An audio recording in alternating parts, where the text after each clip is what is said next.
Petit tutoriel pour créer un formulaire sur Drive. Donc dans votre Drive, on clique sur Nouveau, Google Form. Donc on arrive sur un formulaire vide.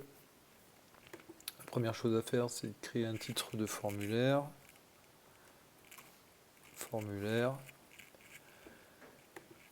Et ce que l'on peut voir tout de suite, c'est que là, le formulaire est en train de s'enregistrer dans Drive.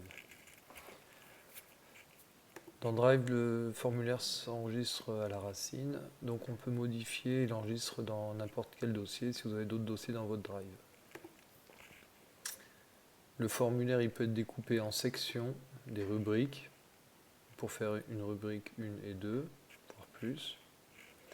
On peut modifier les options après la section 1, soit passer à la section suivante, soit envoyer le formulaire, soit passer à une autre section. Les questions. Donc les questions sont, quand on crée une question, on peut avoir différents choix de types de questions, des réponses courtes, des paragraphes, des choix multiples, des cases à cocher, et ainsi de suite. Donc il y a pas mal de choses, je vous laisse les découvrir. Donc choix multiples, question, option 1, oui. Option 2, non, ça me l'a fait automatiquement. Voilà, ça va. Ok, on peut rendre la question obligatoire. Une fois qu'on a configuré le type de question, qu'on a mis des images, et puis si on choisit des options un peu plus compliquées, on peut dupliquer la question, et comme ça on n'a pas tout le travail à refaire. Donc ça va être intéressant. On peut mettre des images, joindre des fichiers, des documents, je vous laisse regarder tout ça. Ici dans les paramètres, donc là c'est important d'aller dedans. Donc général, on peut collecter les adresses email quand on demande au répondant de remplir son mail. On peut collecter les adresses email dans un fichier, dans une liste. On peut autoriser les répondants à modifier les réponses, consulter des graphiques. On représente aussi, on peut afficher une barre de progression au fur et à mesure que le formulaire se déroule. On peut mettre un message de confirmation une fois que le formulaire a été fini. Votre réponse a été enregistrée, ce sera le message par défaut. Et puis, on peut donc le personnaliser. On peut créer à partir de ces formulaires, les convertir en questionnaires. Donc là, on tombe plus sur l'enseignant. Immédiatement après l'envoi, on peut publier la note, ou on peut faire plus tard si on doit corriger des questions à texte ouvert. On peut aussi laisser la possibilité aux répondants de voir différents éléments.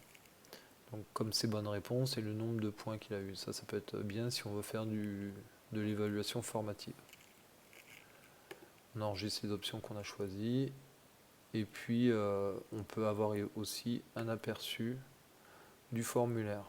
Ça va, oui, hop, suivant, on a répondu. Comme j'ai répondu ça en questionnaire,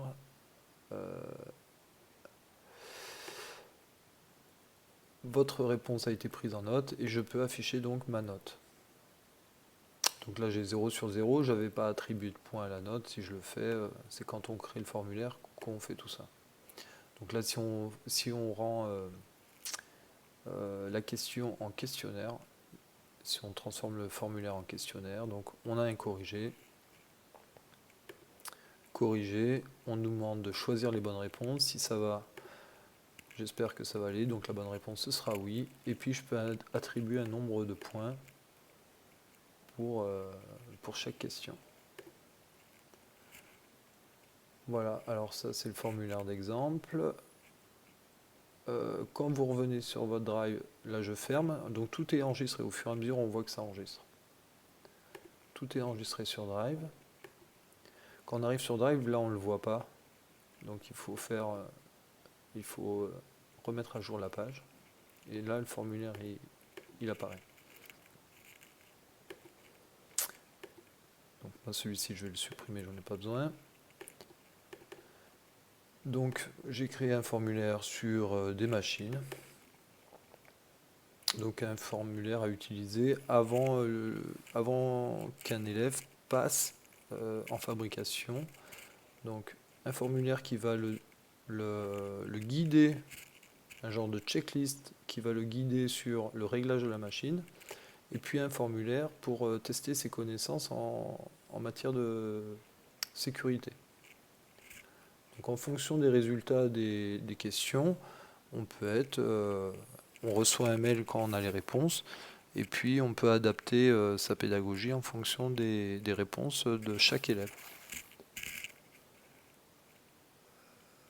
Voilà, je crois qu'on a fait le tour. Non, bah, pour envoyer le formulaire, parce que c'est quand même bien de l'envoyer à quelqu'un. Donc on fait envoyer. Soit on peut l'envoyer par mail, soit on peut envoyer un lien.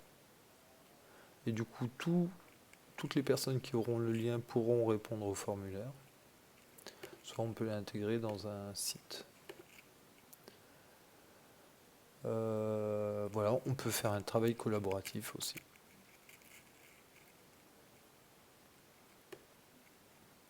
Quand on a les réponses, là j'ai 0 réponse. Une fois qu'on a les réponses, on peut exporter les réponses dans un fichier Google Sheet. Et puis ça nous sort donc un tableau, ou soit en CSV, ça nous sort un tableau avec lequel on peut jouer pour faire des stats, faire un classement, attribuer des points, modifier, voilà. On peut avoir aussi un graphique avec les questions qui ont été difficiles, on va voir là où ça a été dur pour tout le monde ou facile pour tout le monde, voilà. Bon travail.